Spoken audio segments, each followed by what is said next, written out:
The village of Willowwood was a place of peace. Nestled between rolling green hills and thick forests, it was a world untouched by hurry.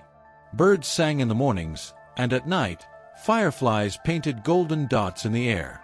The villagers were kind folk, always sharing bread and stories, but one boy stood out among them all, Elias. Elias was not like the other children. While they played by the river or helped in their families' farms, he loved to sit under the great willow tree at the heart of the village and listen. To what? No one knew. But Elias believed that the world whispered secrets if one only took the time to hear them. One evening, as the sun melted into orange and pink streaks, Elias lay beneath the willow, eyes closed. He listened to the rustling leaves, the distant laughter of children, and the soft hoots of an owl settling in for the night. Then, something different reached his ears, a whisper, soft as the wind, but clear as a bell. "Come to the woods, Elias," it said. He sat up quickly, heart pounding. Had he imagined it? The village square was empty now, and the lanterns in homes flickered to life. Who had spoken? Elias hesitated only a moment before following the whisper. His feet padded quietly along the dirt path leading into the thick trees. As he walked, the night sounds surrounded him, the chirping of crickets, the rustling of small creatures in the undergrowth, and above it all, the gentle call of an owl. "Who's there?" Elias called, stopping beneath an old oak tree. A sudden breeze rustled the branches, and from the shadows, a great owl glided down, landing softly on a low branch. Its golden eyes, wise and knowing, met Elias' own. "You have heard the whispers," the owl said, tilting its head. "Not many do." Elias gasped. He had always believed animals were more than they seemed, but never had he met one that could speak. Who are you?" Elias managed to ask. "I am Orlin," the owl said, fluffing his feathers.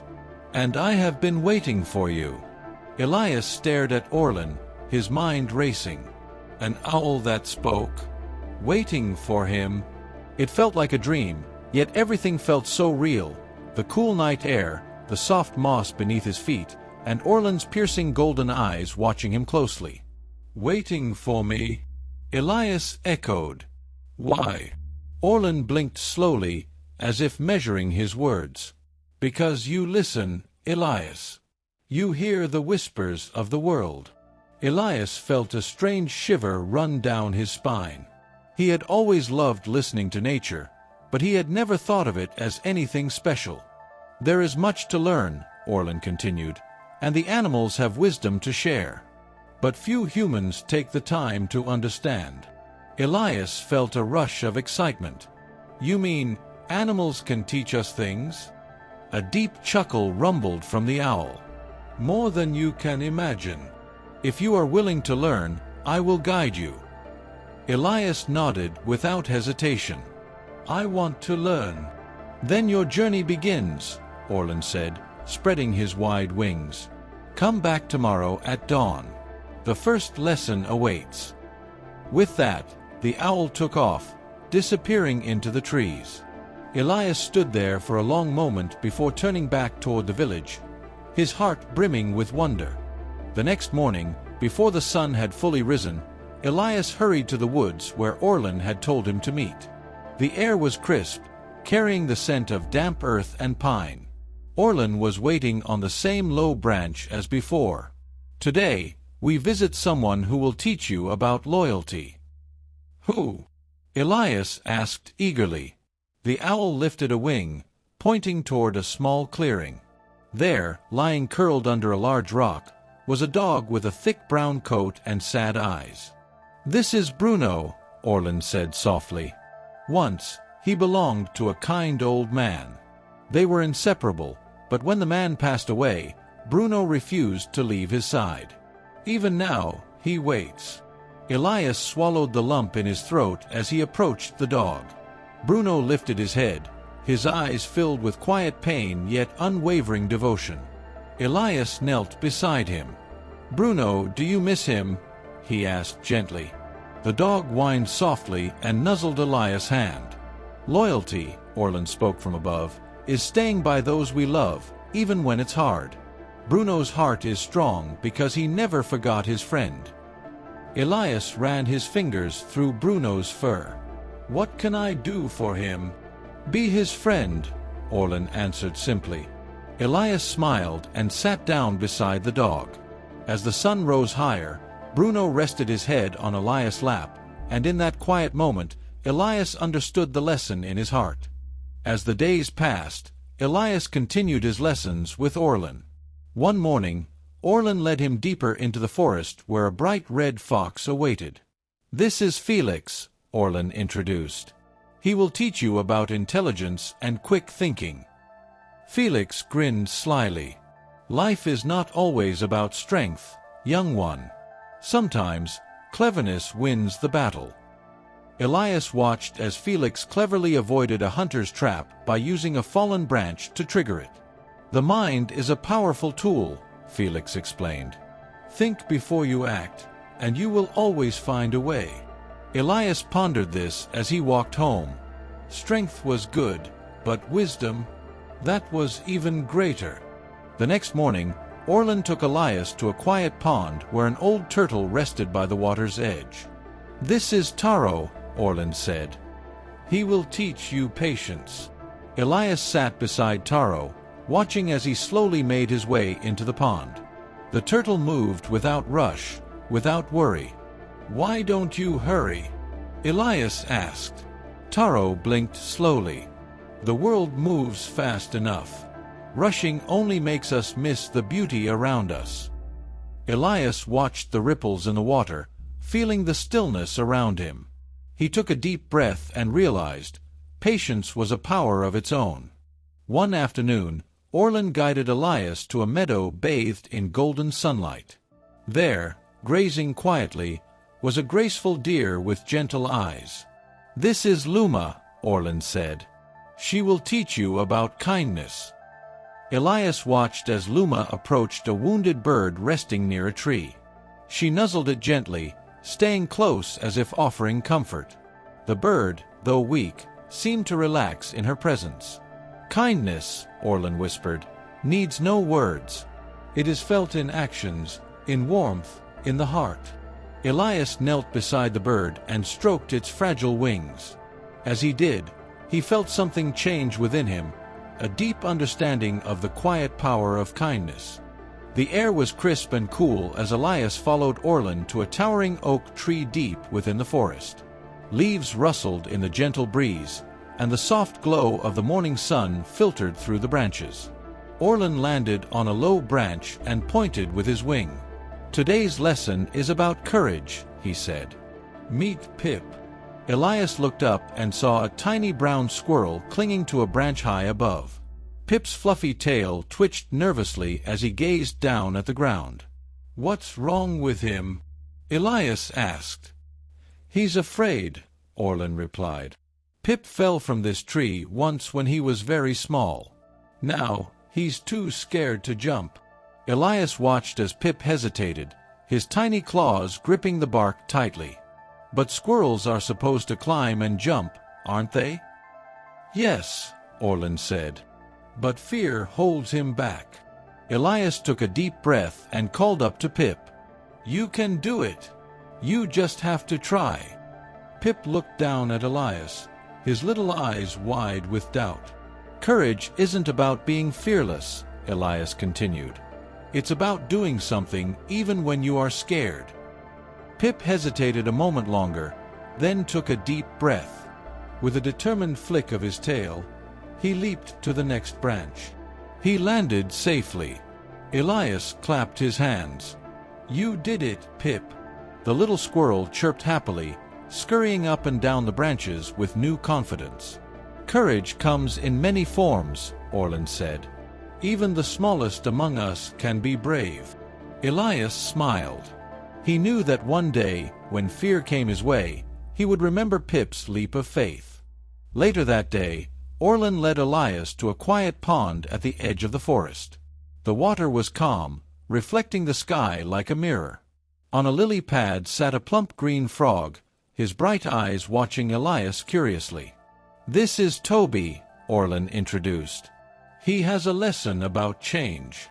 Elias knelt beside the pond. What kind of lesson? Toby chuckled. Look into the water, he said. Elias peered down and saw tiny tadpoles swimming beneath the surface.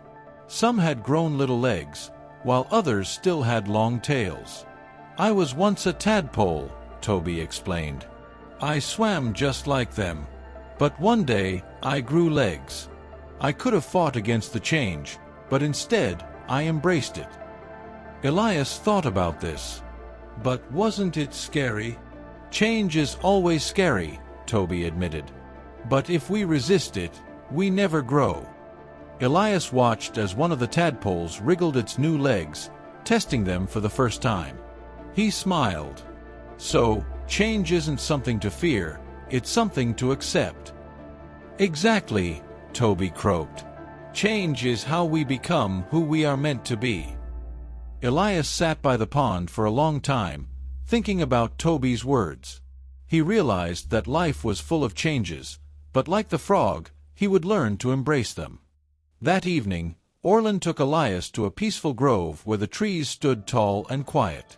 A soft melody filled the air, a song so sweet and gentle that it made Elias' heart feel light. What is that? Elias whispered. The voice of hope, Orland said. Meet Lyra, the nightingale. Perched on a branch above, a small brown bird sang her song, filling the air with warmth and comfort. Elias listened, mesmerized. Why does she sing at night? Because night can be lonely, Orland said, and hope shines brightest in darkness. Elias sat beneath the tree, letting the song wash over him. He thought of all the people who might be feeling lost or sad. Lyra's song wasn't just for herself, it was for everyone who needed hope. Even when things seem dark, Elias said softly, there is always a reason to sing. Lyra's melody carried into the night, a reminder that no matter how dark the world seemed, there was always light waiting ahead. The next morning, Orland led Elias to a wide-open field where a great elephant stood, her eyes deep and wise. This is Mara, Orland said.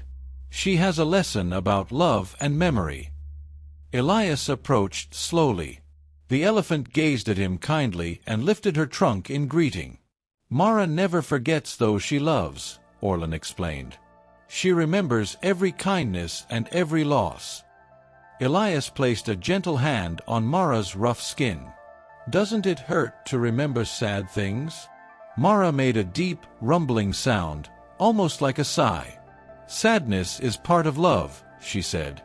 But love is never truly lost. She turned toward a tree where flowers bloomed. I plant flowers for those I miss. Their love stays with me, just like the flowers return each year. Elias felt a lump in his throat. He thought of Bruno the dog, still waiting for his owner. He thought of his own grandmother, who had passed away. Mara wrapped her trunk around a small flower and handed it to Elias. Memories are not meant to bring sadness, she said. They remind us of the love we carry in our hearts. Elias held the flower close. He understood now. Love never disappeared. It lived on in memories, in kindness, and in the stories we shared. The morning sun cast golden rays over the meadow as Orland led Elias toward a large tree with a beehive hanging from one of its sturdy branches. A soft buzzing filled the air, steady and rhythmic. This is Queen Mira, Orland said, gesturing toward a small honeybee that hovered nearby. She will teach you about hard work and dedication. Elias watched as the bees moved in perfect harmony, each one carrying pollen, building the hive, or tending to the queen. Why do they work so much? Elias asked. Mira landed on a nearby flower. Because every drop of honey is made with effort and care. We each have a role, and together we create something sweet. Elias thought about it. So, even the smallest actions matter? Mira nodded. Yes. Hard work, no matter how small, always leads to something greater. As Elias walked back home, he noticed the villagers working in their fields, baking bread, and repairing homes. He smiled, realizing that every task, no matter how simple, had value. That afternoon, Orlin guided Elias to a winding river that shimmered under the sunlight. The water flowed smoothly over rocks, twisting and turning with ease. "This river has a lesson for you," Orlin said. "Watch how it moves."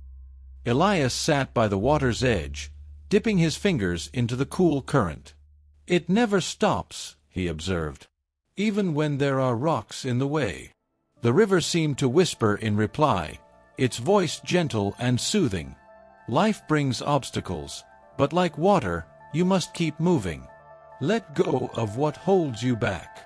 Elias closed his eyes and thought of all the worries he had carried, doubts, fears, and moments of regret.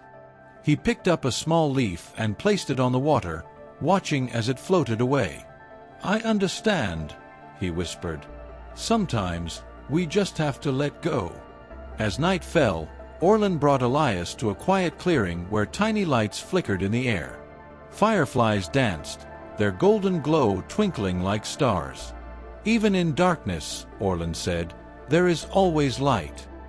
Elias reached out, and a firefly landed on his fingertip. Its tiny glow pulsed gently. "Why do they glow?" he asked. "To guide each other," Orlin replied. "To show that even the smallest light can brighten the night." Elias thought of the nightingale's song of hope. Now, he saw that hope was not just in words but in actions. Even a small kindness, a smile, a gentle word, could be a light in someone's darkness. The next morning, Orlin led Elias to a rocky ridge where a group of wolves rested in the shade. One of them, a silver-furred wolf with piercing blue eyes, stepped forward. "This is Luna," Orlin said. "She will teach you about loyalty and family." Elias watched as Luna nuzzled the younger wolves, her eyes full of warmth. The pack moved together, hunting, playing, and protecting one another. "They never leave each other behind," Orlin explained. Luna looked at Elias. "A true friend, a true family, is not just the one you are born into. It is the one who stands by you through every storm." Elias thought of his friends and family in Willowwood. He knew now that being there for them was what truly mattered. That afternoon, Orlin took Elias to the highest cliff in the forest.